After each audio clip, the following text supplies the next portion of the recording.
আমি কি চাইলে সুইসাইড করতে পারবো? তো আমি চাইলেই তো আমার নিজের আত্মাকে হনন করতে আমি পারি না। জিহাদের ময়দানে এক সাহাবা যুদ্ধ করতে করতে কাফির মুশরিকদেরকে কচুকাটা করে জাহান্নামে পাঠিয়ে দিচ্ছিলেন। ওনার যুদ্ধ দেখে সব সাহাবারা বলল, আজকের জিহাদের ময়দানের সব সওয়াব এই সাহাবা পেয়ে যাবে।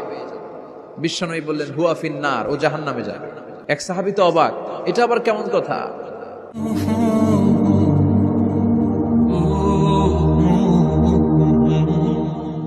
আমার জীবনের মালিক তো আমি, মানে আমি আমার জীবনকে সবচেয়ে বেশি ভালোবাসি, এটা আমার জীবন। তাই বলে আমি চাইলেই কিন্তু আমার জীবনকেও শেষ করে দিতে পারি না। আমি কি চাইলে সুইসাইড করতে পারবো? ইসলাম বলে যে মান কতালাহু বিশাইইন উযিবা বিহি ইয়াউমাল কিয়ামা, কেউ যদি তাকে আত্মহত্যা করে, সুইসাইড করে, যে জিনিস দিয়ে সে আত্মহত্যা করেছে এটাই হবে তার কিয়ামতের দিন শাস্তি। যে স্ট্যাবিং করেছে, ছুরি মেরেছে, কিয়ামতের দিন সে বারবার ছুরি মারবে। যেই মেয়ে কিছুদিন আগে আমরা দেখলাম যে পরীক্ষার ফলাফল ঘোষণা হওয়ার পরে A+ না পাওয়াতে অনেক মেয়ে গলায় ওড়না পেঁচিয়ে সে আত্মহত্যা করেছে, সুইসাইড করেছে। তো আমি চাইলেই তো আমার নিজের আত্মাকে হনন করতে আমি পারি না। তেমনি আমার এটি তো মহা অন্যায়, এটি মহা অন্যায়। জি, এটি এর চেয়ে বড় জঘন্য অন্যায় তো আর হতে পারে না। যারা আত্মহত্যা করে তাদের কোনো জানাজার সালাত নেই, তাদেরকে ওই অবস্থায় তাদেরকে দাফন করে দিতে হয়, এবং কেউ জানাজা পড়াবে না, কোনো আলেম পড়াবে না। হয়তো অপরিচিত কোনো লোক তারা মিলে যদি জানাজা করে, কিন্তু কোনো আলেম তার জানাজা পড়াবে না। তার মানে আত্মহত্যার কাজটাকে এত বেশি অনুৎসাহিত করা হলো, যারা বেঁচে আছে তারা দেখলো যে সে মরার পরেও তার প্রতি সমাজের ক্ষোভ, সবাই তাকে ঘৃণা করছে, এজন্য কোনো স্কলার যে তার জানাজা পড়াতে পারবে না। জিহাদের ময়দানে এক সাহাবা যুদ্ধ করতে করতে কাফির মুশরিকদেরকে কচুকাটা করে জাহান্নামে পাঠিয়ে দিচ্ছিলেন। জিহাদের ময়দানে ওনার যুদ্ধ দেখে সব সাহাবারা বলল, আজকের জিহাদের ময়দানের সব সওয়াব এই সাহাবা পেয়ে যাবে।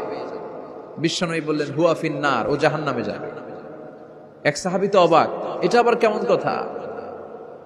জান মাল সব বাজি রেখে জিহাদের ময়দানে আল্লাহর দুশমনগুলোর একটার পর একটাকে শেষ করে দিয়ে জাহান্নামে পাঠিয়ে দিচ্ছে, আর এই মুজাহিদ ফি সাবিলিল্লাহ জাহান্নামে যাবে। How it's possible? এই সাহাবী পেছনে পেছনে লুকিয়ে লুকিয়ে দেখতে লাগলো যে আমি এটার শেষ দেখতে চাই। দেখতে দেখতে এক পর্যায়ে তিনি খুঁজে পেলেন যে সাহাবী কাফেরদের বিরুদ্ধে যুদ্ধ করতে করতে কাফেরদের বিশাল এক ঘাটির ভেতরে ঢুকে পড়েছে।